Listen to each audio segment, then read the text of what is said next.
또 하나님과 함께 나아가는 샬롬 찬양대와 또 우리 모두에게 하나님께서 큰 영광 받으시고 은혜를 내려주신 줄 믿습니다.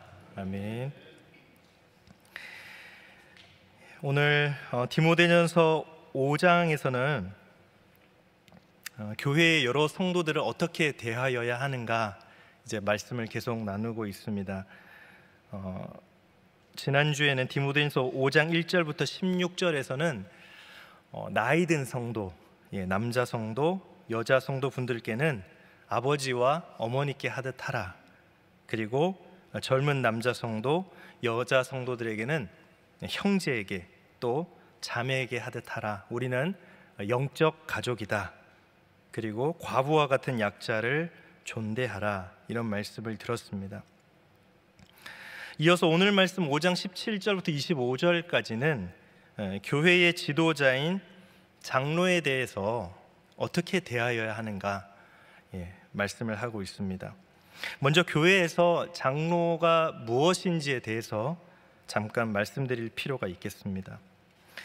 개신교 안에는 여러 교단이 있죠. 우리 교회가 속한 교단은 대한예수교 장로회라는 그런 교단입니다.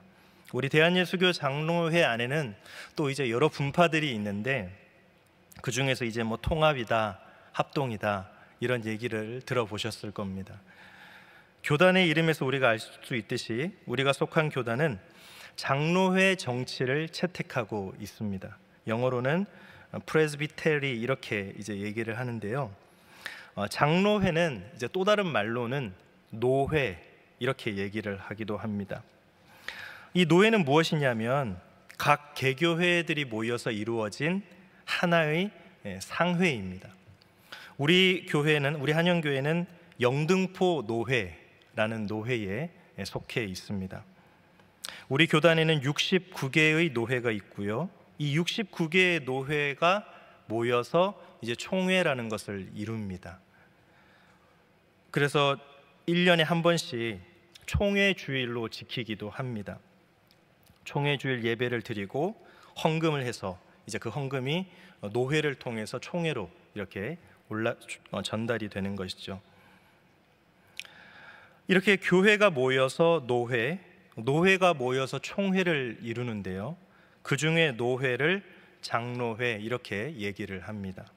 그래서 이제 각 교회에서 목사님과 장로님들 이렇게 함께 모여서 노회를 정기적으로 하죠. 봄노회, 가을노회 이런 식으로 노회를 합니다.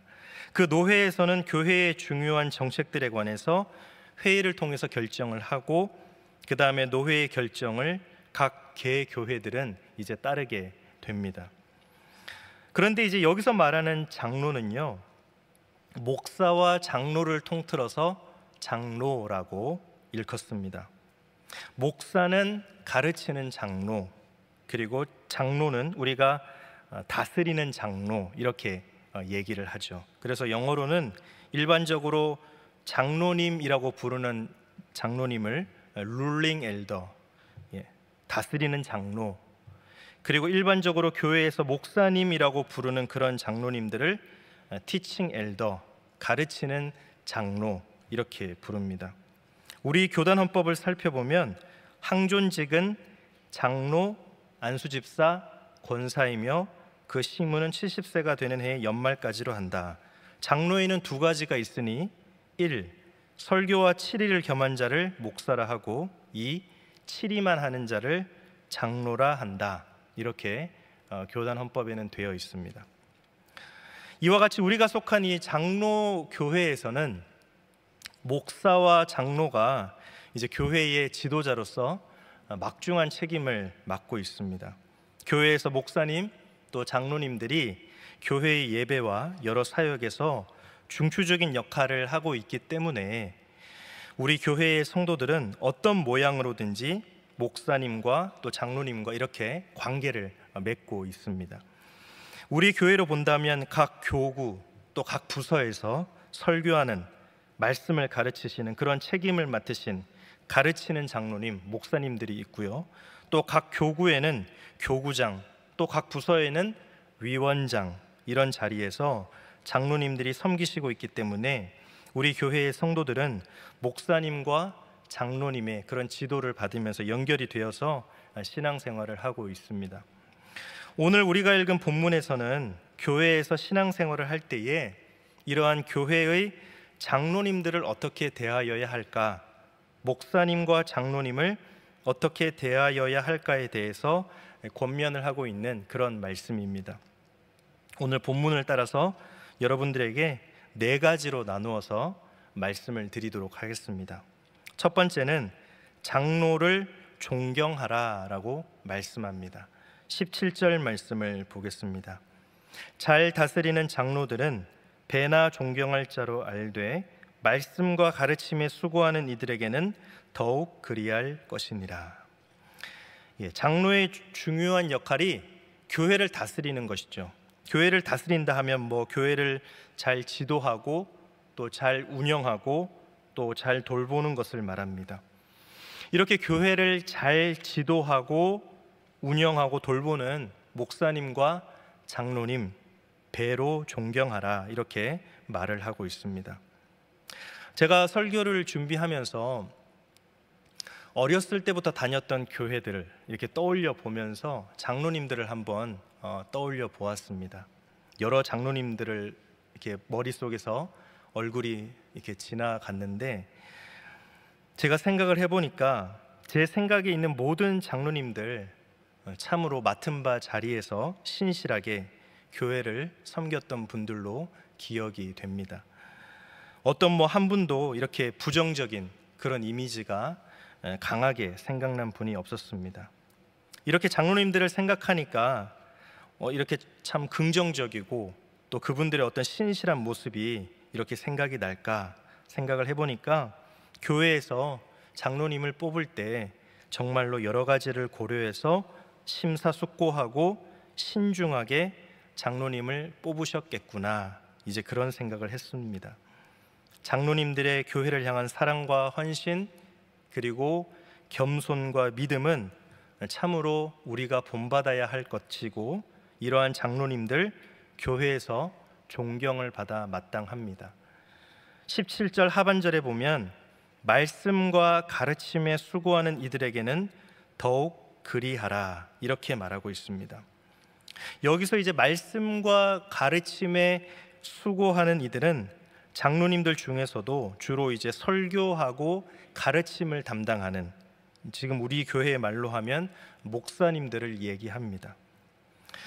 제가 설교자에 대해서 더욱 감사해야 되겠다라는 다짐을 하게 된 계기가 있었습니다. 제가 신학대학원 다닐 때에 이제 교육전도사로 유년부 부서를 이렇게 섬기고 있었는데, 이제 요즘처럼 날씨가 이렇게 더워지고 본격적으로 장마철이 시작이 되면 목사님들이 휴가를 가게 되잖아요. 그래서 새벽 기도의 설교를 교육전도사들에게 하라고 담임 목사님께서 이렇게 말씀을 하셨습니다. 그래서 저도 다른 전도사님들과 함께 평일 중에 하루를 새벽 기도의 설교를 하게 돼서 말씀을 준비하게 되었습니다.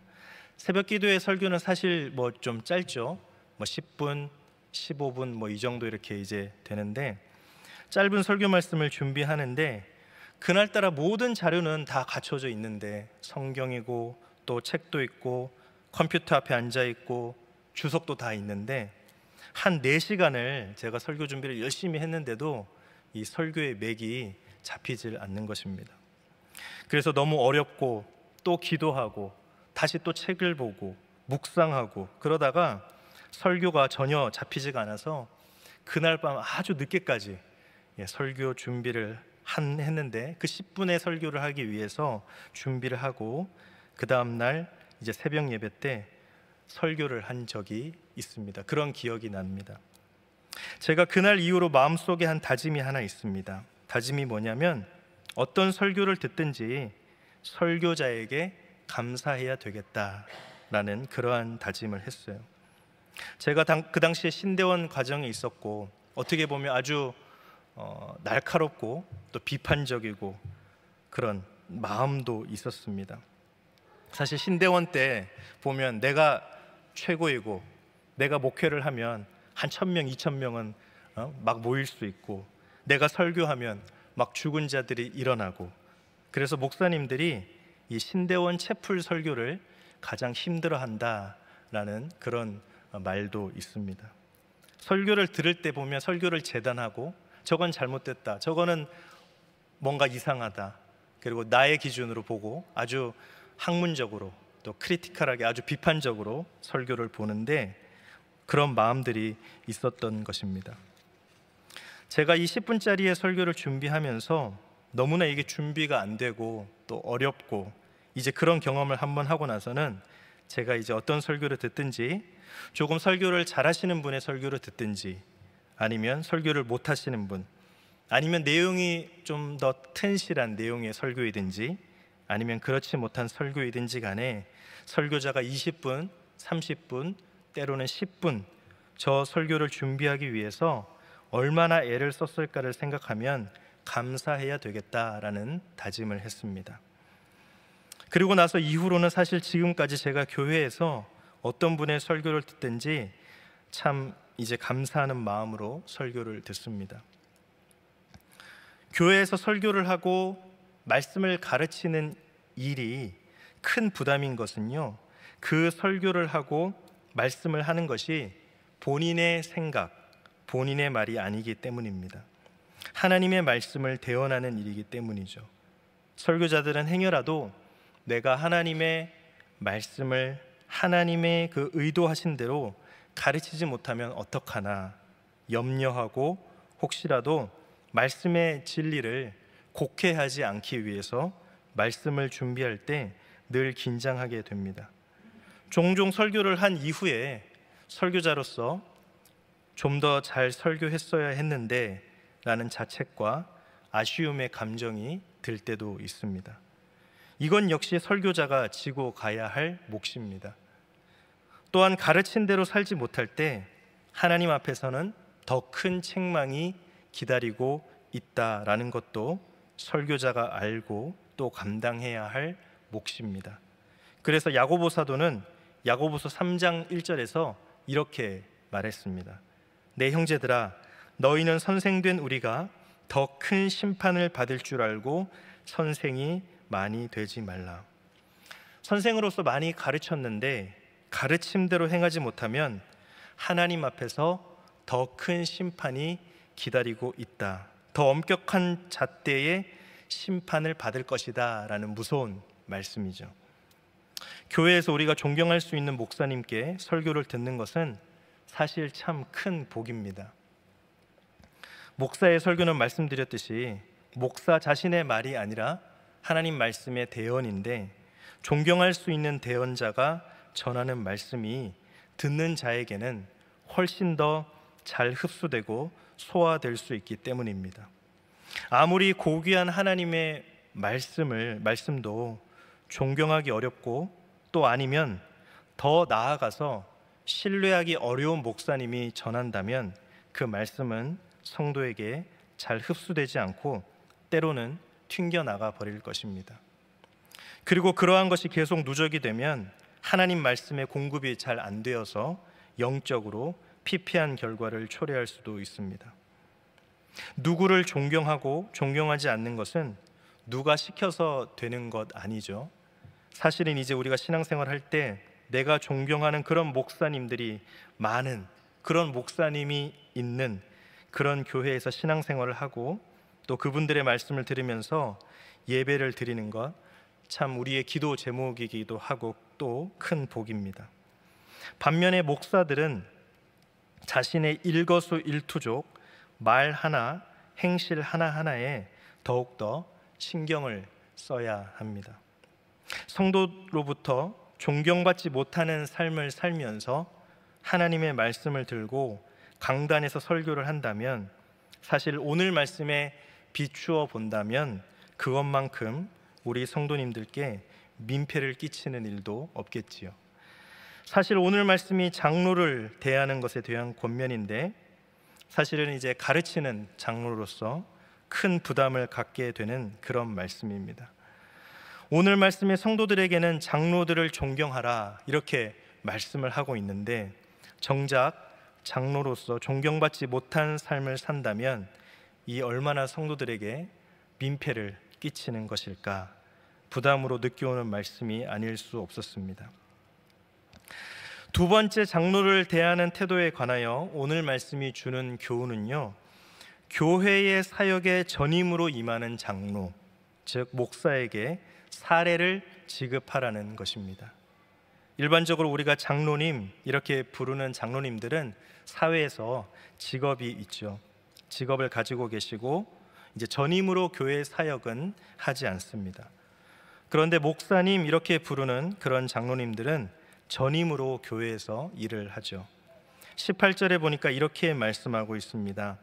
성경에 일렀으되 곡식을 밟아 떠는 소의 입에 망을 씌우지 말라 하였고 또 일꾼이 그 삭슬 받는 것은 마땅하다 하였느니라. 이 18절이 지금 인용하고 있는 이 구약의 말씀, 곡식을 밟아 떠는 소의 입에 망을 씌우지 말라, 이것은 이제 신명기 25장 4절 말씀을 인용한 것입니다. 신명기 25장 4절에도 화면에 보시면 곡식 떠는 소에게 망을 씌우지 말지니라 그랬습니다. 우리가 요즘은 이제 탈곡기가 있어서 추수를 하고 나서 벼나 밀이나 볼이나 이런 거 탈곡기에 넣으면 나달과 껍데기가 다 구분이 되죠. 고대 이스라엘도 마찬가지인데요, 성경에 보니까 추수한 곡식단에서 나달을 거두는 것, 이제 타작마당이라는 데서 나달을 거두었습니다. 이 타작마당에서 나달과 껍데기를 분리하는 방법은 몇 가지가 있는데 그 중에 하나가 소들로 하여금 이렇게 걷게 해서 소들이 이제 곡식단을 밟아서 나달이 떨어지게 하는 그러한 방법이 있었습니다. 그런데 신명기 25장 4절과 오늘 본문 디모데전서 5장 18절의 말씀에 의거하면 그렇게 일을 하는 소들의 입에 망을 씌우지 말라, 이렇게 이야기합니다. 여러분, 타작마당에서 소들이 열심히 일을 해서 계속 발로 밟아서 나달과 껍데기를 구분하죠. 그럴 때 소가 그 나달을 먹을 수도 있겠죠. 그런데 그것이 아까워서 소의 입에 망을 씌우는 일 하지 말라는 그런 규정입니다. 참 인도적인 그런 규정의 말씀이죠. 일하면서 소가 나달의 곡식의 일부를 먹을 수 있다라는 겁니다.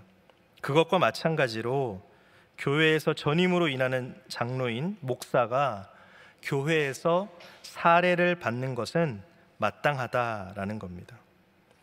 목사도 한 가정의 가장으로서 가정의 생계를 책임져야 하기 때문에 적절한 사례를 제공하여야 합니다. 그렇게 하지 못하면 목사가 생계가 어려워져서 또 경제적으로 어렵기 때문에 요즘 말로 하면 투잡을 뛸 수밖에 없게 되겠죠. 가정이 있으니까요. 그렇게 되면 또 그만큼 목회에 집중하지 못하는 그런 결과를 초래하게 될 것입니다. 물론 목사는 교회에서 전임으로 일하고 삭을 받는데 그 삭이 목적이 되어서는 안 되겠죠. 우리 성경에서 보통 삭군이다, 삭군 목자 이런 말을 하는데요, 그리고 그 목사들은 그 삭새 탐욕을 내어서 성도들의 눈살을 찌푸리게 하는 그런 일도 있어서는 안 될 것입니다. 오늘 본문이 말하는 장로를 대하는 태도에 관한 세 번째는요, 장로가 잘못했을 때에 이렇게 하라는 것에 관한 것입니다. 교회의 지도자인 목사와 장로도 완벽한 사람이 아니기 때문에 때때로 잘못할 수가 있고요, 어느 때는 큰 죄를 지어서 교회에 큰 누를 끼치는 경우를 우리가 종종 볼 때가 있습니다. 오늘 말씀해 보니까 이러한 죄에 대해서는 목사, 장로라고 해서 특권을 주지 말고 공평하게 대하고 엄히 꾸짖으라, 이렇게 말씀하고 있습니다.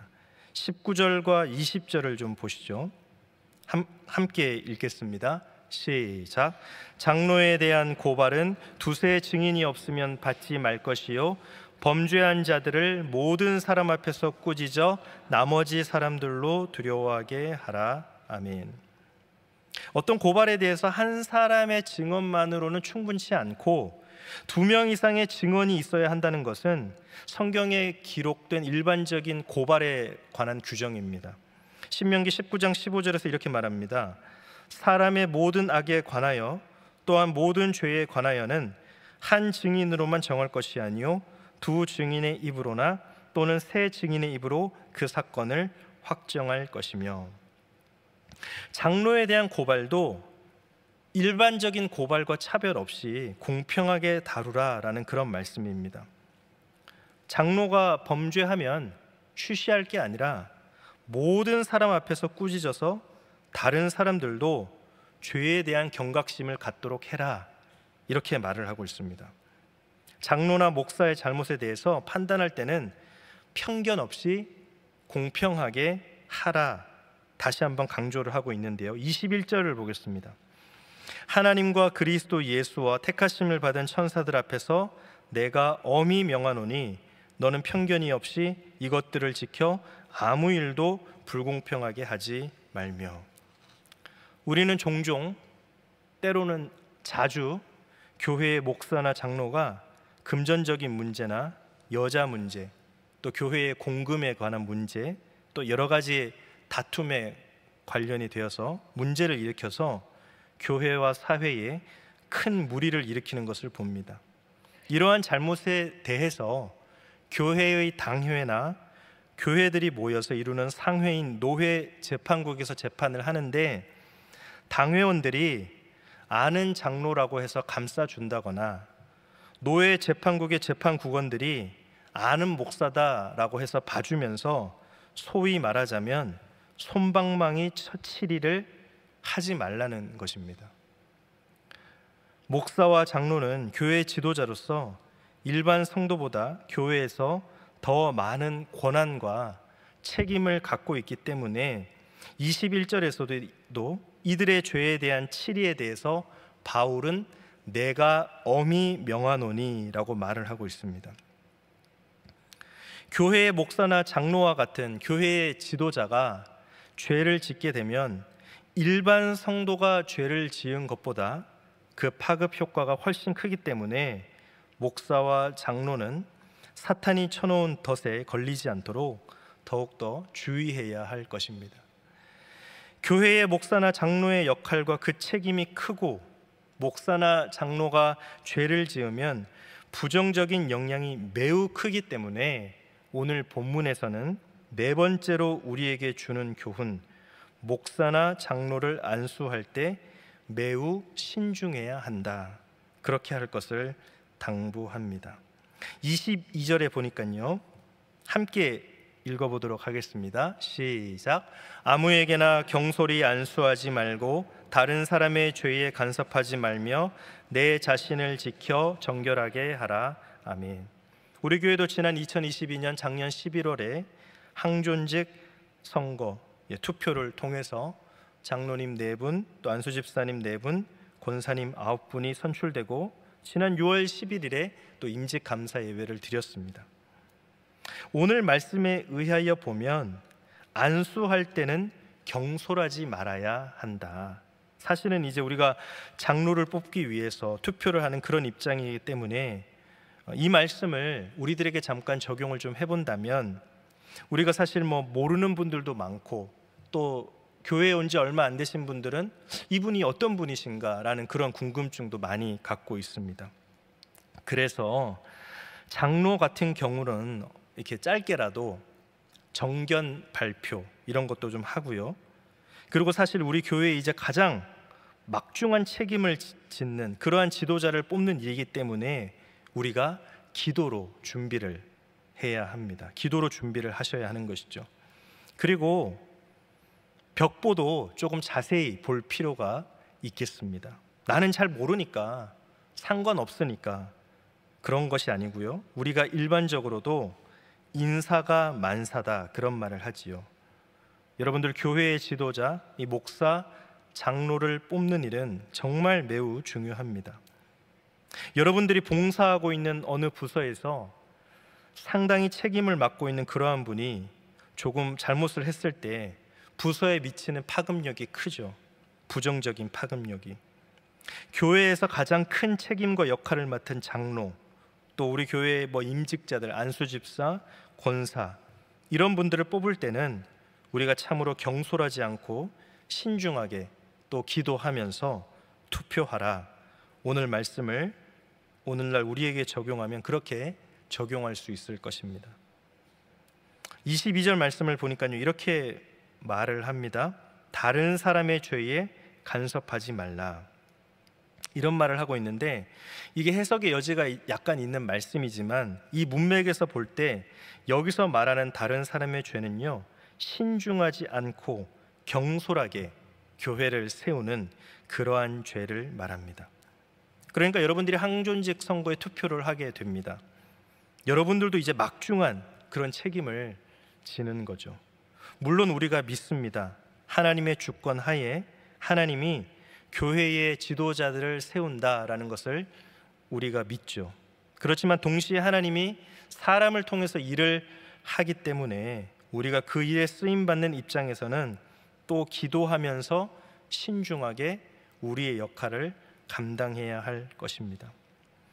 또한 교회의 지도자를 경솔히 뽑아서 교회에 해를 끼치는 죄로부터 내 자신을 지켜 정결하게 하라, 이렇게 권고합니다. 22절을 좀 다시 보시죠. 이렇게 말씀합니다. 아무에게나 경솔히 안수하지 말고 다른 사람의 죄에 간섭하지 말며. 여기서 다른 사람의 죄는 이렇게 아무나 교회의 지도자로 뽑는 것을 말하죠. 그러한 경솔한 안수, 사실 우리가 이제 장로, 안수집사, 권사 투표를 하는 것을 이렇게 교회의 일꾼을 세우는데 우리가 하나의 일조를 하는 거죠. 그런데 이제 경솔하게 하지 말고 그러한 경솔한 죄라고 말하면서 그러한 죄로부터 너 자신을 지켜 정결하게 하라. 오늘 말씀에서도 교회에 사람을 세우는 것, 일꾼을 세우는 것 정말 중요한 일이다라고 강조하고 있습니다. 오늘 본문 마지막 이제 24절과 25절에 보니까 장로와 같은 교회의 지도자를 뽑을 때에는 신중에 신중을 더하라는 것을 다시 한번 강조하고 있습니다. 24절과 25절 말씀 같이 읽어보겠습니다. 시작. 어떤 사람들의 죄는 밝히 드러나 먼저 심판에 나아가고 어떤 사람들의 죄는 그 뒤를 따르나니 이와 같이 선행도 밝히 드러나고 그렇지 아니한 것도 숨길 수 없느니라. 아멘. 이게 무슨 말이냐면요, 어떤 죄는 금방 드러나는 죄도 있지만 어떤 죄는 좀 시간이 지나야지 드러나는 죄도 있고, 선행도 마찬가지다. 금방 드러나는 선행도 있지만 한참 동안 숨겨져 있다가 이후에야 드러나는 선행도 있으니 장로를 세울 때에는 너무나 성급하게, 너무나 경솔하게 세우지 말고 신중하게 심사숙고해서 세우라라는 것을 말합니다. 여러분들, 나라의 지도자를 뽑는 것 매우 중요하죠. 어떤 지도자가 나라를 다스리냐에 따라서 내 삶에 미치는 영향이 결코 적지 않습니다. 나라의 지도자와 나 개인의 삶, 나는 그 지도자 잘 알지도 못하는데 나랑 무슨 상관일까? 전혀 그렇지 않습니다. 나라의 한 지도자가 누가 되느냐에 따라서 내 개인의 삶에 미치는 영향도 매우 크죠. 교회의 영적 지도자를 세우는 일도 마찬가지입니다. 우리 교회의 장로님 누가 되느냐, 나랑 무슨 상관이 있을까? 그렇지 않습니다. 누구를 교회의 장로로 세우느냐, 누구를 교회의 목사로 세우느냐, 우리의 신앙생활에 적지 않은 영향을 미치는 것입니다.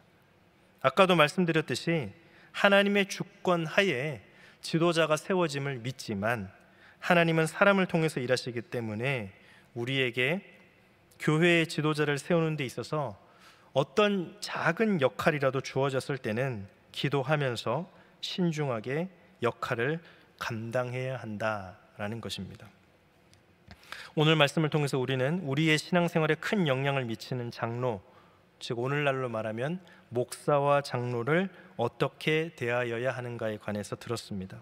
첫 번째, 교회를 잘 다스리는 장로님, 말씀을 잘 가르치는 목사님을 존경하시기를 바랍니다. 성도가 존경하는 목사님으로부터 말씀을 들어야 말씀이 잘 흡수되고 영적으로 건강함을 유지하는 것은 당연한 귀결입니다. 성도들의 유익을 위해서라도 목사들은 존경받을 만한 삶을 살기에, 장로들도 존경받을 만한 삶을 살기에 더욱 힘써야 할 것입니다. 두 번째, 교회에서 전임으로 일하는 목사님들이 목양에 전념할 수 있도록 삭슬 지급해야 한다, 이렇게 말을 하고 있습니다. 이에 목사들은 삭슬 위에 일하거나 삭새 탐욕을 내는 삭군이 되지 않도록 늘 자신을 점검해야 할 것입니다. 세 번째, 교회의 목사나 장로가 죄를 짓는다면 하나님과 성도들 앞에서 엄히 꾸짖어서 교회의 성결을 지키라라고 말을 하고 있습니다. 그리고 네 번째, 목사나 장로가 주의 몸된 교회에서 하는 역할과 미치는 영향이 매우 크기 때문에 목사나 장로를 세울 때는 우리가 기도하면서 신중에 신중을 거듭하고 절대로 경솔하게 누구를 안수하는 일이 없도록 하라라고 말을 하고 있습니다. 누가 교회의 목사, 장로가 되느냐의 문제는 성도들의 영적 생활에 직결되는 매우 중요한 문제이기 때문입니다. 사랑하는 성도 여러분, 여러분의 신앙 여정 가운데서 바라기는 늘 좋은 목사님과 또 장로님을 만나서 서로 존경하고 또 신뢰하는 가운데 영적인 성장을 이루며 하나님을 기쁘시게 하는 우리 한영의 모든 지체들 다 되시기를 주님의 이름으로 간절히 축복합니다. 기도하겠습니다. 우리 시간 함께 기도할 때에 오늘 주신 말씀 기억하면서 말씀대로 살 수 있기를 소망하며 우리 함께 이 시간 기도하겠습니다. 하나님 감사합니다. 하나님께서 저희들을 부르셔서 오늘 말씀을 듣게 하시니 감사합니다. 하나님, 우리 장로님들 또 목사님들을 존경할 수 있도록 도와주옵소서. 또 목사 장로들도 존경받을 만한 삶을 살기에 더욱 힘쓸 수 있도록 주님 도와주옵소서. 교회에서 전임으로 일하는 목사님들 목양에 전념할 수 있도록 삭슬 지급하되, 목사들은 삭슬 위에 일하거나 삭새 탐욕을 내는 삭군이 되지 않도록 늘 회개하며 긴장하며 자신을 점검할 수 있도록 도와주옵소서. 교회의 목사나 장로가 죄를 지었을 때 하나님과 성도들 앞에서 엄히 꾸짖어서 교회의 성결을 지키며, 목사나 장로가 주의 몸된 교회에서 하는 역할과 미치는 영향이 매우 크기 때문에 우리가 목사나 장로를 세울 때 기도하며 신중에 신중을 거듭하고 절대로 경솔하게 안수하는 일이 없도록 주님 우리에게 지혜와 영적 능력을 더하여 주옵소서. 분별할 수 있도록 도와주시고 하나님 함께하여 주시옵소서.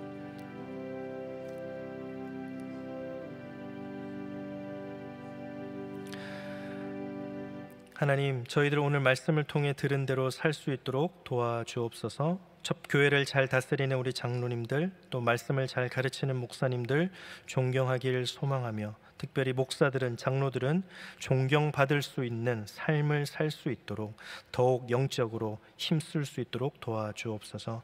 교회에서 전임으로 일하는 목사님들 목양에 전념할 수 있도록 삭슬 지급하되, 목사들은 삭슬 위에 일하거나 삭새 탐욕을 내는 삭군이 되지 않도록 늘 자신을 점검하며 긴장할 수 있도록 도와주옵소서. 교회의 목사나 장로가 죄를 짓는다면 하나님과 성도들 앞에서 엄히 꾸짖어 교회의 성결을 지킬 수 있도록 도와주시고, 목사나 장로가 주의 몸된 교회에서 하는 역할과 책임이 막중하므로 목사나 장로를 세울 때 우리가 기도하며 신중에 신중을 거듭하고 절대로 경솔하게 누구를 안수하는 일이 없도록 주님 도와주옵소서. 이 모든 말씀 예수님의 이름으로 기도드립니다. 아멘.